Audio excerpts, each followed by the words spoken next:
ברוכים הבאים לתנועת הימין האמיתי, שמי חיים בן פסח. תוכנית זו מוקדשת לעילוי נשמות שמחה בת שלמה, שרה בת שלמה ומרקו בן שלמה.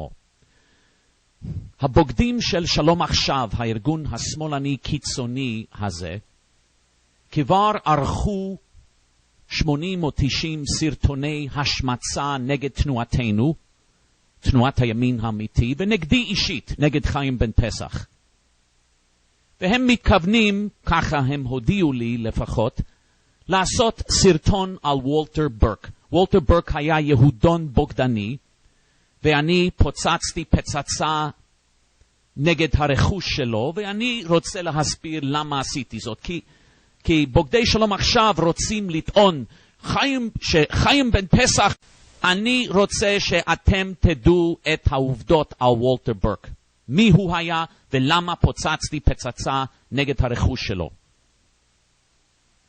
אבל לפני שאני אסביר את זה, אני רוצה להדגיש שהמאבק שלנו למען יהדות ברית המועצות, כשאני הייתי יו"ר של הליגה להגנה יהודית של גדול דורנו, מורנו ורבנו הרב מאיר דוד כהנא זכר צדיק וקדוש לברכה, השם ייקום דמו, המאבק ההיסטורי הקדוש שלנו למען אחינו היקרים בברית המועצות, המאבק הזה כן היה מאבק אלים, כן היה מאבק מהפכני, כי היה צורך בשימוש בפצצות באלימות, כי אחרת לא היינו מצליחים להעלות את העניין לעמוד הראשון של העיתונות הבינלאומית, ורק אם העניין היה עולה לעמוד הראשון של העיתונות הבינלאומית, רק אז הייתה אפשרות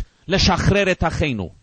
ועשינו זאת, ובגלל זאת 1,000,000 יהודים מברית המועצות שוחררו. אבל אני רוצה להדגיש שעכשיו, התנועה שלנו עכשיו, תנועת הימין האמיתי, לא משתמשת באלימות. בשום פנים ואופן לא. אנחנו תנועה של שומרי חוק, כי הזמנים, יש לנו תקופה שונה, ואלימות ופצצות לא היו עוזרים לעניין שלנו. כי עכשיו העניין שלנו זה ארץ ישראל השלמה, זה למנוע הקמתה של מדינה אשפית, חמאסית, טרוריסטית, מוסלמית, נאצית, שתיקרא פלסטין כביכול ביהודה, שומרון, חבל עזה וירושלים המזרחית. זה מה שהממסד מתכוון לעשות, ואנו עכשיו במאבק למנוע הקמתה של מדינה טרוריסטית, נאצית כזאת, שפירושה התאבדות לאומית לעם ישראל, רחמנא ליצלן. במאבק הזה, על הישרדותה של מדינת ישראל, על הישרדותו של עם ישראל, על ארץ ישראל השלמה, המאבק הקדוש הזה, במאבק הזה אלימות דווקא הייתה בומרנג, זה דווקא היה מזיק לנו.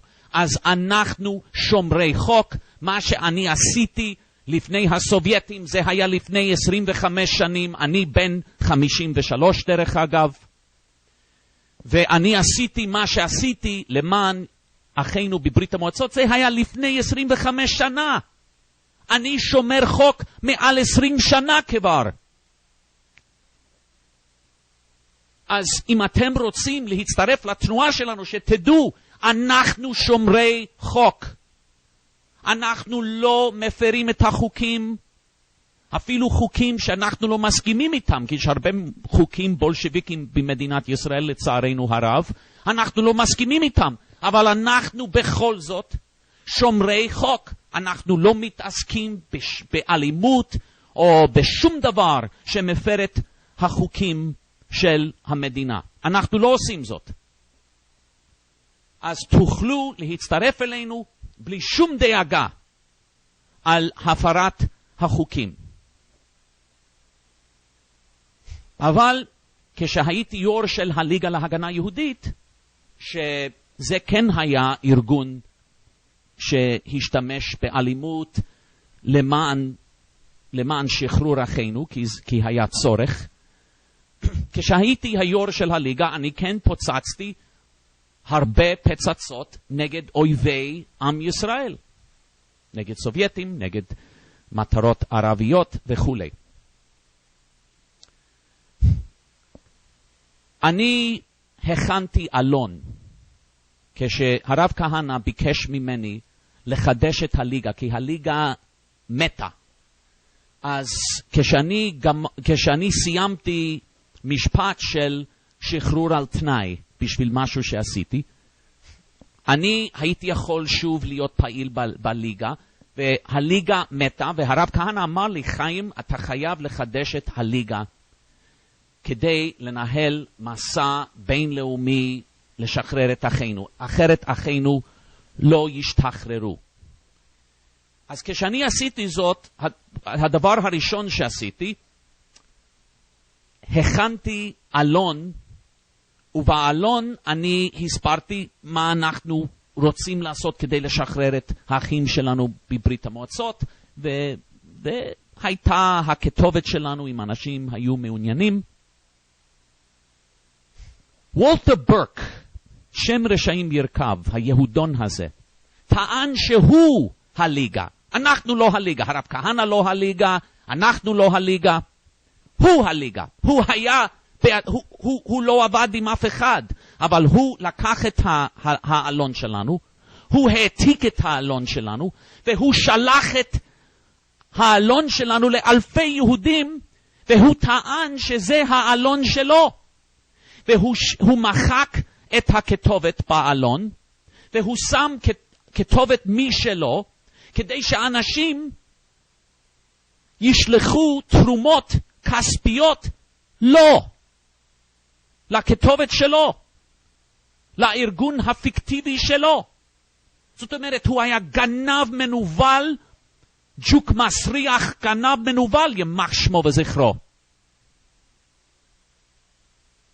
אז אני ראיתי מה הוא עושה לנו, אני הזהרתי אותו שזה אסור לעשות דבר כזה, שאנחנו לא נסבול, שהוא, לא רק שהוא גוזל כסף מאיתנו, מהעניין הקדוש שלנו, לא רק זה, הוא עושה זאת בזמן שאנחנו רוצים לנהל מסע חיוני כזה, של חיים ומוות למען אחינו, והוא חותר תחת מאבקנו.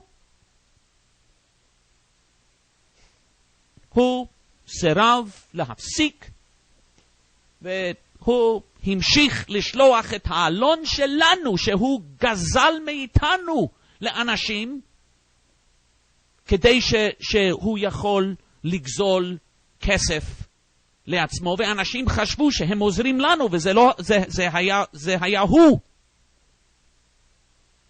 אז במרץ 1986, לילה אחד, בערך ב3 או 3:30 בלילה, במרץ 1986, אני הלכתי לביתו, היה לו רכב מפואר חדש, יקר מאוד, הוא קנה איזה רכב יקר, מפואר, והוא אהב את הרכב הזה, חדש.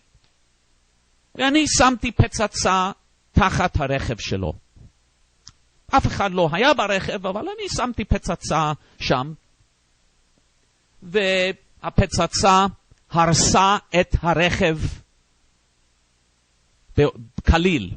זה היה סוף של הרכב שלו, של המכונית שלו.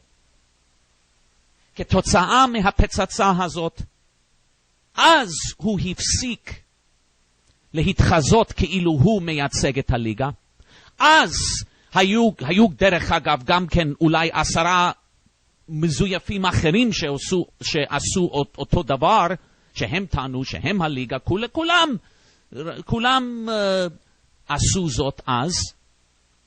כל זה נפסק לגמרי, וסוף סוף הייתה ליגה אחת, כי כולם פחדו בצדק, וידעו שאנחנו לא נסבול בגידה כזאת. ואז היה אפשר להילחם למען אחינו, וזה מה שעשינו. זהו הסיפור של וולטר ברק.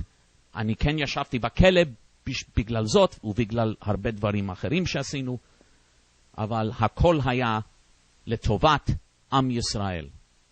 אנא הצטרפו לתנועה שלנו. להתראות.